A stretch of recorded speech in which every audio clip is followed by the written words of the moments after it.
Dalam hidup, kita pasti akan bertemu dengan orang-orang yang bersikap toksik, mereka yang suka mengeluh, menyebarkan energi negatif, atau bahkan secara sengaja mencoba menjatuhkan kita.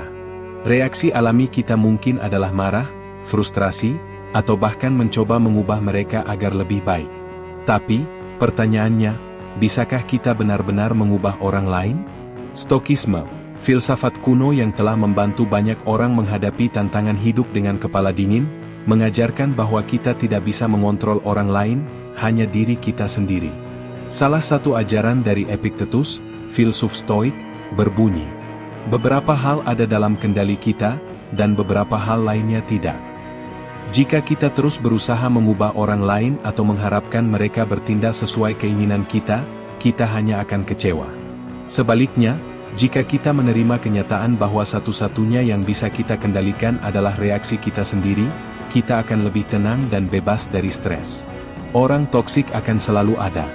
Coba bayangkan, kamu berada di jalan raya, dan tiba-tiba ada pengendara lain yang menyalip dengan kasar. Kamu bisa memilih dua reaksi: marah, membalas dengan emosi, dan membiarkan kejadian itu merusak harimu. Tetap tenang, menganggapnya sebagai bagian dari kehidupan, dan melanjutkan perjalanan dengan damai. Mana yang lebih baik? Jelas pilihan kedua. Orang toksik di sekitar kita sama seperti pengendara kasar di jalan. Mereka akan selalu ada, dan kita tidak bisa mengontrol mereka. Satu-satunya hal yang bisa kita kendalikan adalah bagaimana kita meresponsnya. Marcus Aurelius, seorang kaisar Romawi yang juga seorang filsuf Stoik, pernah berkata, "Jangan biarkan perilaku orang lain merusak kedamaian batinmu." Dengan kata lain, jika seseorang bersikap buruk, itu masalah mereka, bukan masalah kita. Jika kita ikut terpancing emosi, berarti kita memberikan kendali kepada mereka. Menerapkan prinsip kendali diri dalam kehidupan sehari-hari. Untuk benar-benar bisa menghadapi orang toksik tanpa kehilangan ketenangan, kita bisa mulai menerapkan prinsip kendali diri dalam berbagai situasi. Berikut beberapa langkah praktis. 1. Sadari apa yang bisa dan tidak bisa dikendalikan. Ketika menghadapi orang yang menyebalkan, tanyakan pada diri sendiri. Apakah aku bisa mengendalikan perkataan atau sikap mereka? Tidak. Apakah aku bisa mengendalikan reaksiku? Ya. Menyadari batas kendali ini akan membuat kita lebih bijaksana dalam menyikapi situasi. 2. Berhenti bereaksi secara otomatis. Seringkali, kita bereaksi secara impulsif saat menghadapi orang toksik. Namun, Stokisme mengajarkan kita untuk menunda reaksi dan berpikir terlebih dahulu. Coba lakukan teknik berikut. Tarik napas dalam-dalam. Hitung sampai 5 sebelum merespons. Pikirkan apakah reaksi ini akan membuat situasi lebih baik atau lebih buruk. Dengan melatih ini, kita akan lebih mampu merespons dengan tenang daripada dengan emosi. 3. Jangan ambil secara pribadi. Ketika seseorang berbicara kasar atau bertindak buruk, seringkali itu bukan tentang kita, tetapi tentang mereka. Mungkin mereka sedang mengalami masalah pribadi, stres, atau memiliki kebiasaan buruk. Seneca, seorang filsuf Stoik, mengatakan, orang yang bahagia tidak akan membuat orang lain menderita. Jadi, jika seseorang bersikap toksik, itu adalah refleksi dari keadaan batin mereka, bukan kesalahan kita. 4. Gunakan perspektif yang lebih luas. Ketika menghadapi situasi sulit, cobalah untuk melihatnya dari sudut pandang yang lebih luas. Tanyakan pada diri sendiri, apakah ini masih akan penting 5 tahun ke depan? Apakah ini benar-benar layak untuk dipikirkan dan dikhawatirkan? Banyak hal yang kita anggap besar saat ini sebenarnya tidak akan berpengaruh banyak dalam jangka panjang. Latihan praktis, membentuk mentalitas stoik dalam menghadapi orang toksik. Untuk benar-benar menguasai kendali diri dalam menghadapi orang toksik, kita perlu melatihnya secara aktif. Berikut beberapa latihan yang bisa dilakukan. Latihan 1, jurnal refleksi harian. Setiap hari, tuliskan dalam jurnal. Orang atau situasi apa yang membuatmu kesal? Bagaimana reaksi awalmu? Bagaimana seharusnya reaksi seorang stoik? Dengan menuliskan pengalaman ini, kita bisa lebih sadar akan pola pikir kita dan berusaha memperbaikinya. Latihan 2, mengembangkan respon netral.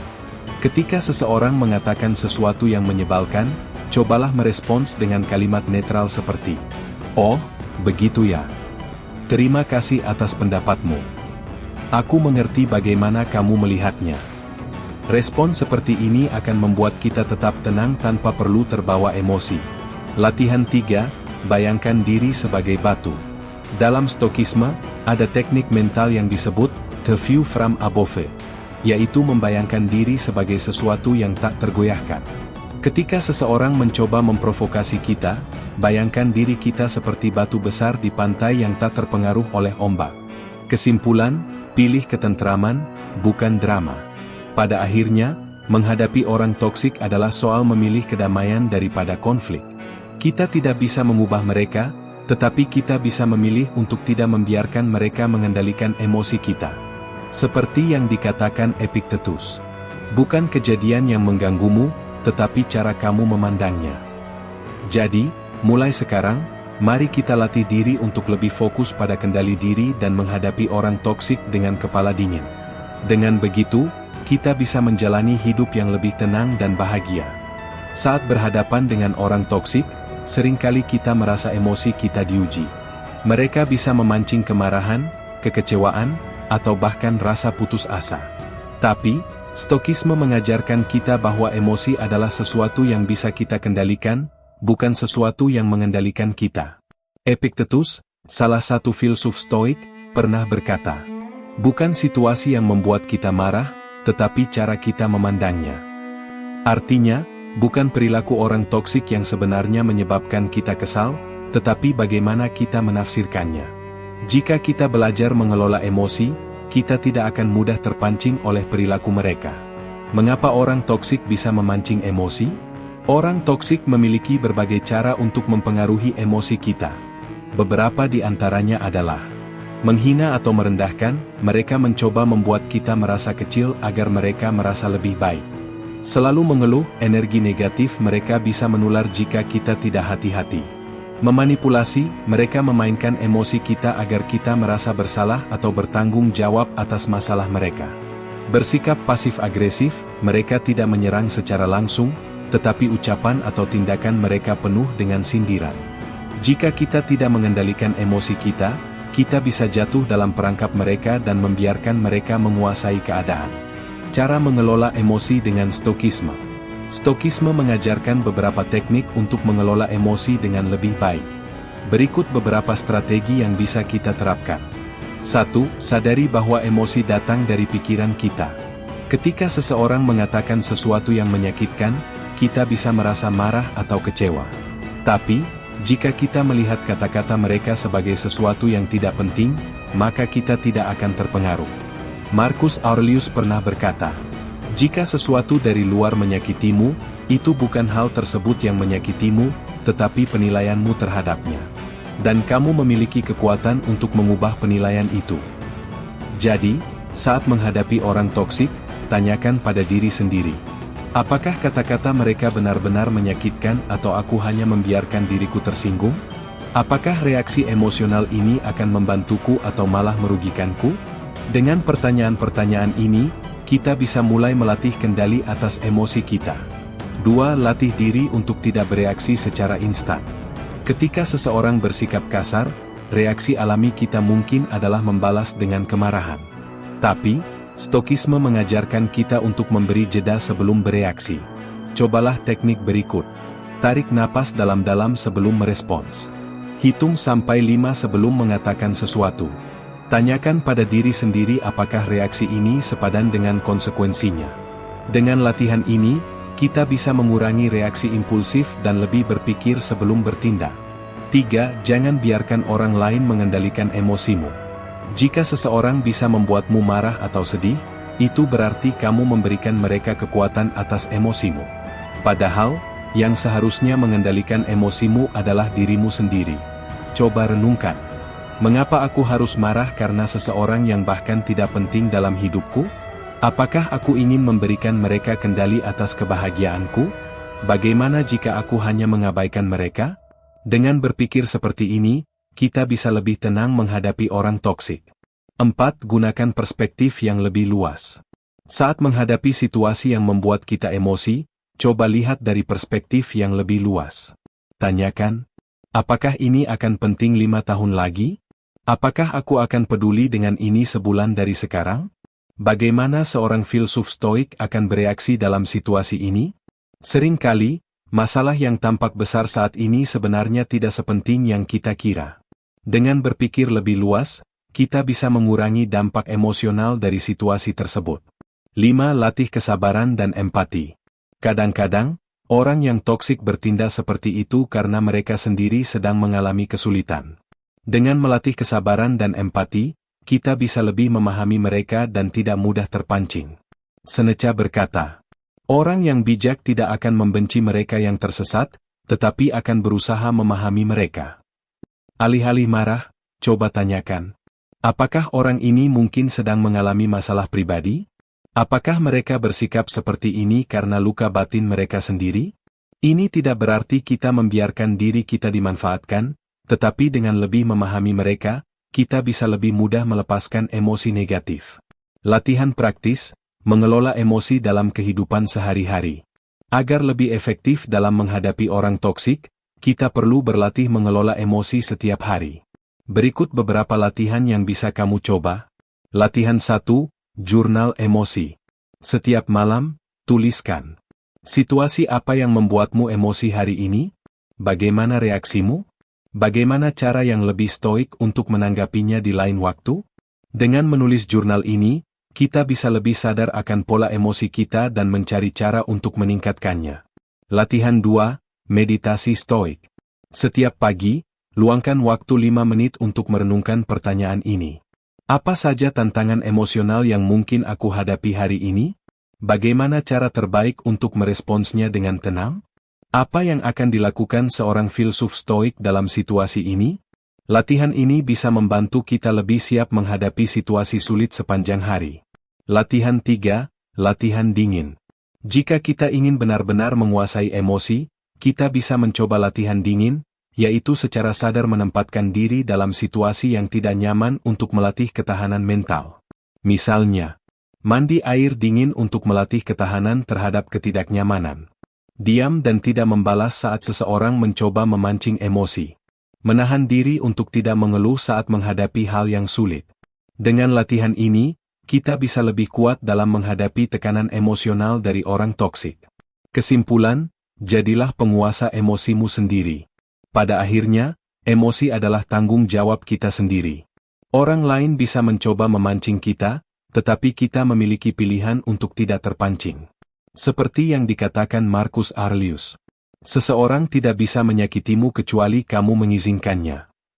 Jadi, daripada membiarkan orang toksik menguasai kita, mari kita ambil kendali atas emosi kita sendiri. Dengan begitu, kita bisa menjalani hidup dengan lebih tenang, bebas, dan bahagia. Ketika berhadapan dengan orang toksik, kita seringkali merasa terjebak dalam situasi yang tidak menyenangkan. Mereka bisa menguras energi, menimbulkan stres, dan bahkan merusak kepercayaan diri kita. Namun, Stokisme mengajarkan bahwa kita memiliki kendali atas bagaimana kita memperlakukan diri sendiri, dan salah satu cara terbaik untuk melindungi diri dari pengaruh negatif adalah dengan menetapkan batasan yang jelas. Seperti yang dikatakan oleh Epictetus, jangan biarkan orang lain merampas kebebasan batinmu. Itu adalah sesuatu yang hanya kamu sendiri yang bisa lindungi. Dengan kata lain, kita tidak bisa mengendalikan bagaimana orang lain bertindak, tetapi kita bisa mengendalikan sejauh mana kita membiarkan mereka mempengaruhi kita. Apa itu batasan dan mengapa kita perlu menetapkannya? Batasan adalah aturan yang kita tetapkan untuk melindungi kesejahteraan fisik, mental, dan emosional kita. Tanpa batasan yang jelas, kita bisa dengan mudah dimanfaatkan atau terjebak dalam dinamika hubungan yang merugikan. Beberapa alasan mengapa batasan itu penting. Menjaga kesehatan mental dan emosional. Mencegah manipulasi dan penyalahgunaan. Meningkatkan rasa percaya diri. Membangun hubungan yang lebih sehat. Membantu kita fokus pada hal-hal yang bisa kita kendalikan. Stokisme mengajarkan kita bahwa kebahagiaan tidak berasal dari dunia luar, tetapi dari bagaimana kita mengelola pikiran dan tindakan kita. Dengan menetapkan batasan, kita melindungi diri kita dari gangguan yang tidak perlu. Cara menetapkan batasan dengan bijak. 1. Kenali nilai dan prinsipmu. Sebelum menetapkan batasan, penting untuk memahami apa yang benar-benar penting bagi kita. Tanyakan pada diri sendiri, apa yang membuatku merasa nyaman dan tidak nyaman? Apa prinsip hidup yang ingin aku pegang? Apa yang ingin aku lindungi dalam hidupku, waktu, energi, harga diri? Dengan mengetahui nilai-nilai ini, kita bisa dengan mudah menentukan batasan yang sejalan dengan kehidupan yang kita inginkan. 2. Katakan tidak dengan tegas, tetapi sopan. Salah satu kesalahan yang sering kita lakukan adalah merasa bersalah saat mengatakan tidak. Padahal, mengatakan tidak adalah bentuk perlindungan diri yang sehat. Kita tidak harus selalu menyenangkan semua orang, terutama jika itu berarti mengorbankan kesejahteraan kita sendiri. Marcus Aurelius mengingatkan, jika sesuatu tidak bermanfaat bagi jiwamu, maka itu bukan urusanmu. Jadi, ketika seseorang meminta sesuatu yang bertentangan dengan batasan kita, kita bisa mengatakan, "Maaf, aku tidak bisa melakukannya saat ini. Aku menghargai pendapatmu, tapi aku punya pandangan berbeda. Aku tidak merasa nyaman dengan hal itu." Tidak perlu menjelaskan terlalu panjang, cukup buat jawaban yang jelas dan langsung. 3. Hindari rasa bersalah dalam menetapkan batasan. Banyak dari kita merasa bersalah ketika menetapkan batasan, terutama jika kita terbiasa menyenangkan orang lain. Namun, kita harus ingat bahwa melindungi diri sendiri bukanlah tindakan egois. Sebaliknya, ini adalah bentuk cinta diri dan penghormatan terhadap kesejahteraan kita. Cobalah berpikir, jika aku tidak melindungi diriku sendiri, siapa yang akan melakukannya? Apakah batasanku ini benar-benar merugikan orang lain? Atau mereka hanya merasa tidak nyaman karena aku tidak bisa dimanipulasi lagi? Orang yang benar-benar peduli pada kita akan menghormati batasan yang kita tetapkan. 4. Batasi interaksi dengan orang toksik. Terkadang, batasan terbaik adalah membatasi waktu dan energi yang kita berikan kepada orang toksik. Kita tidak selalu bisa menghindari mereka sepenuhnya, terutama jika mereka adalah rekan kerja atau anggota keluarga, tetapi kita bisa mengontrol seberapa sering dan bagaimana kita berinteraksi dengan mereka. Beberapa cara untuk membatasi interaksi. Jangan selalu merespons pesan atau panggilan mereka. Tetapkan waktu tertentu untuk berkomunikasi dan batasi durasinya.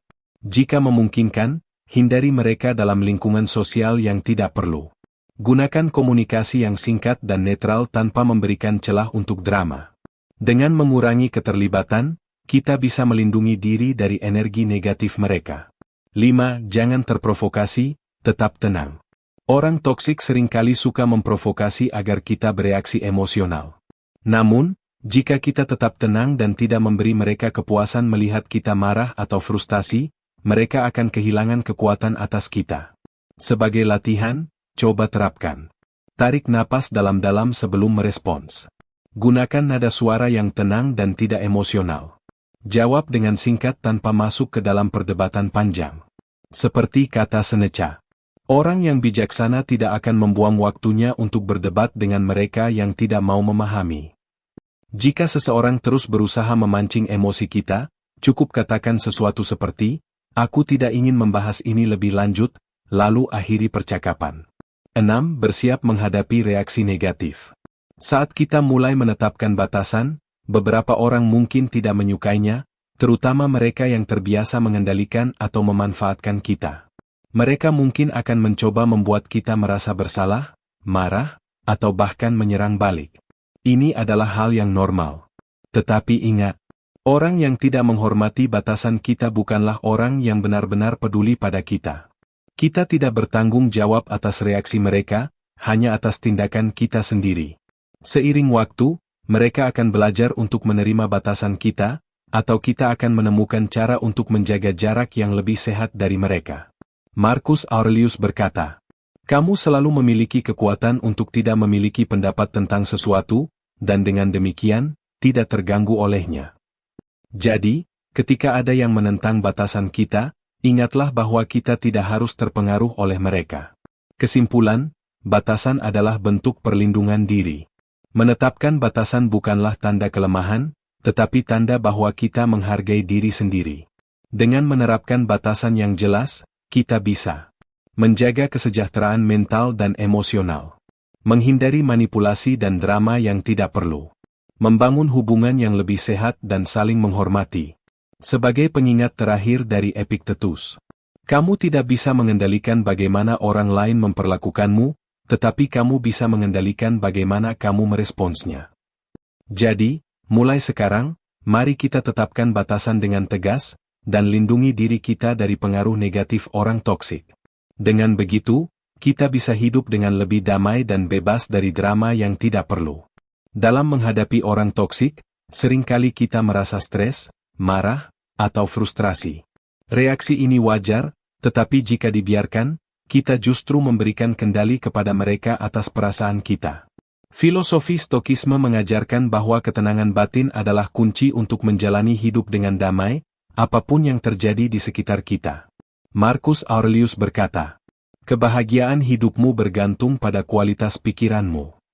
Artinya, ketenangan batin bukan tentang menghindari orang toksik, tetapi tentang bagaimana kita menjaga pikiran kita tetap tenang meskipun berada di situasi yang sulit. Bagaimana orang toksik bisa mengganggu ketenangan kita? Orang toksik memiliki berbagai cara untuk merusak ketenangan batin kita, misalnya memancing emosi dengan provokasi, menyebarkan energi negatif dengan keluhan terus-menerus, memanfaatkan perasaan bersalah kita, membuat kita ragu pada diri sendiri dengan kritik yang tidak membangun.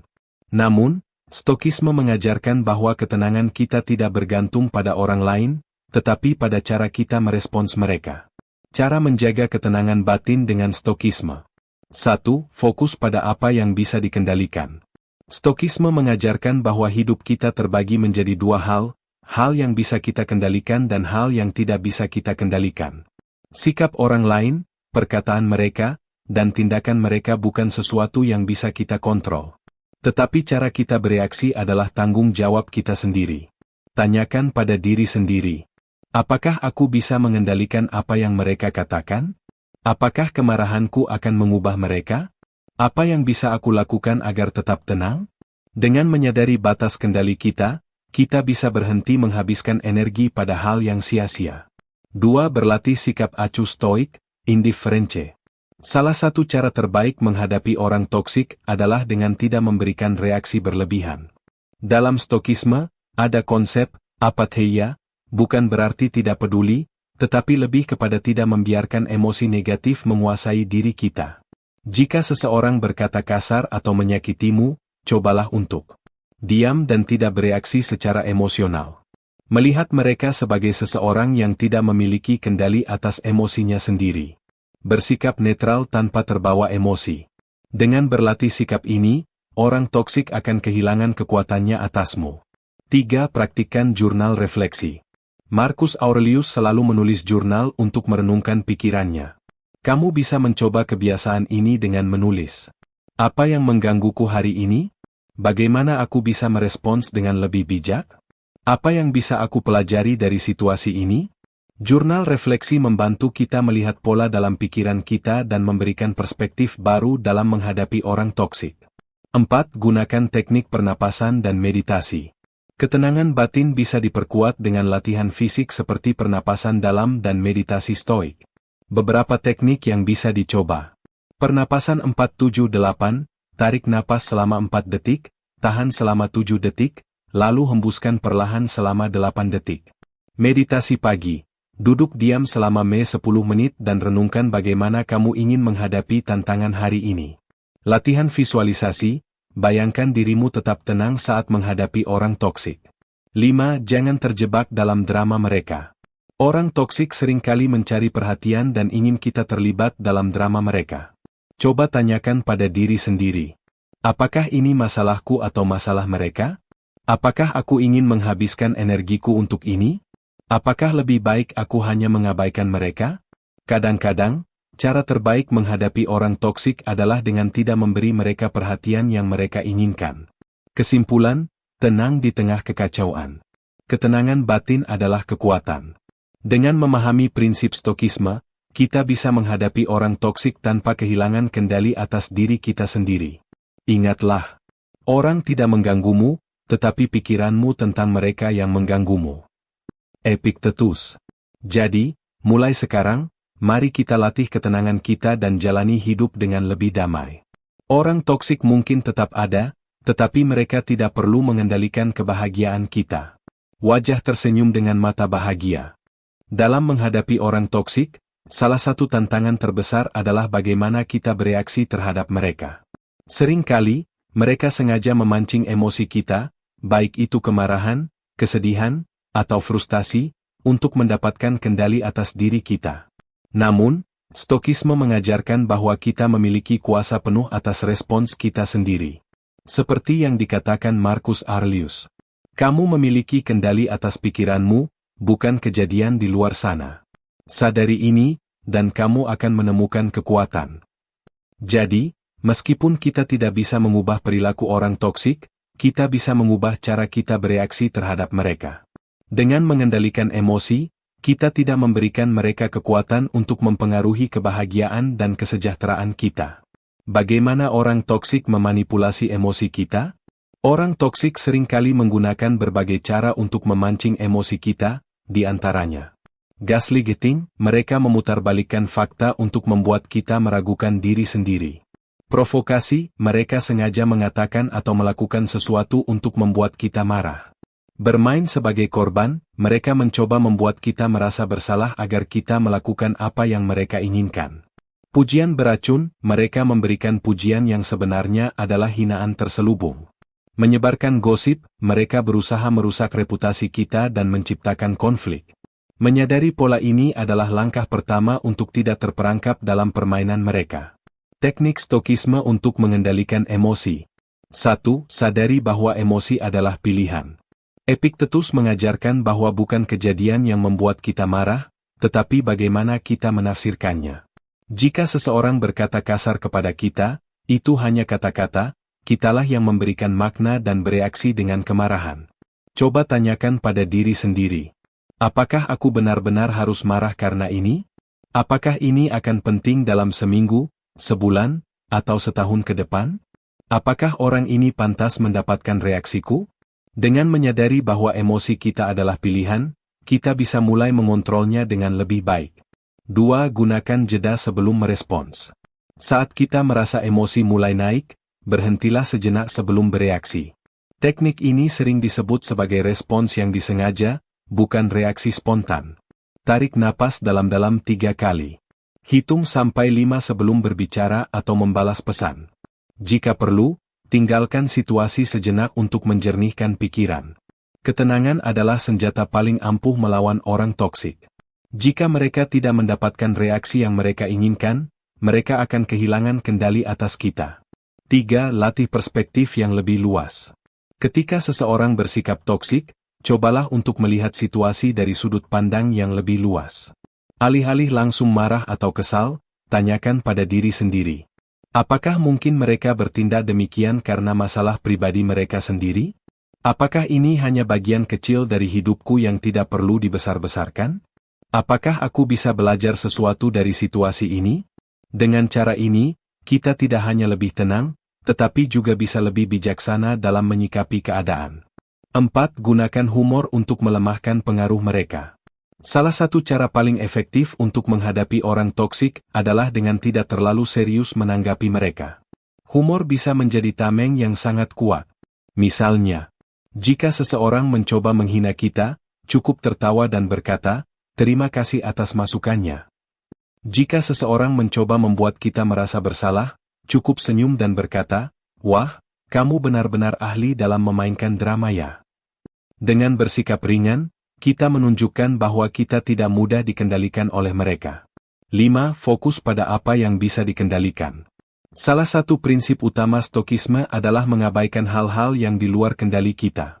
Kita tidak bisa mengubah orang lain, tetapi kita bisa mengubah diri kita sendiri. Kita tidak bisa menghentikan orang lain berbicara buruk tentang kita, tetapi kita bisa memilih untuk tidak peduli. Kita tidak bisa mengubah sifat seseorang, tetapi kita bisa mengubah cara kita menanggapinya. Kita tidak bisa mencegah seseorang mencoba memanipulasi kita, tetapi kita bisa memilih untuk tidak terpengaruh. Dengan berfokus hanya pada apa yang bisa kita kendalikan, kita tidak akan terjebak dalam perangkap emosional mereka. Bagaimana mengetahui jika kita sudah mengendalikan emosi? Tanda-tanda bahwa kita sudah berhasil mengendalikan emosi kita antara lain. Kita tidak mudah tersinggung oleh komentar negatif. Kita bisa tetap tenang meskipun orang lain berusaha memancing emosi kita. Kita tidak merasa perlu membuktikan diri kepada orang toksik. Kita bisa membiarkan suatu hal berlalu tanpa perlu membalas dendam. Kita merasa damai dan tidak lagi menyimpan kebencian. Jika kita sudah mencapai titik ini, artinya kita telah benar-benar menguasai diri sendiri. Kesimpulan, kendali diri adalah bentuk kebebasan. Mengendalikan emosi bukan berarti menekan perasaan kita, tetapi memilih bagaimana kita ingin bereaksi terhadap situasi. Dengan menguasai emosi kita membebaskan diri dari kendali orang toksik. Sebagai penutup, ingatlah kata-kata Seneca. Orang yang paling kuat bukanlah yang bisa mengalahkan musuhnya, tetapi yang bisa mengendalikan dirinya sendiri. Jadi, mulai sekarang, mari kita latih kendali diri kita. Bukan untuk orang lain, tetapi untuk kebahagiaan dan ketenangan batin kita sendiri. Wajah tersenyum dengan mata bahagia.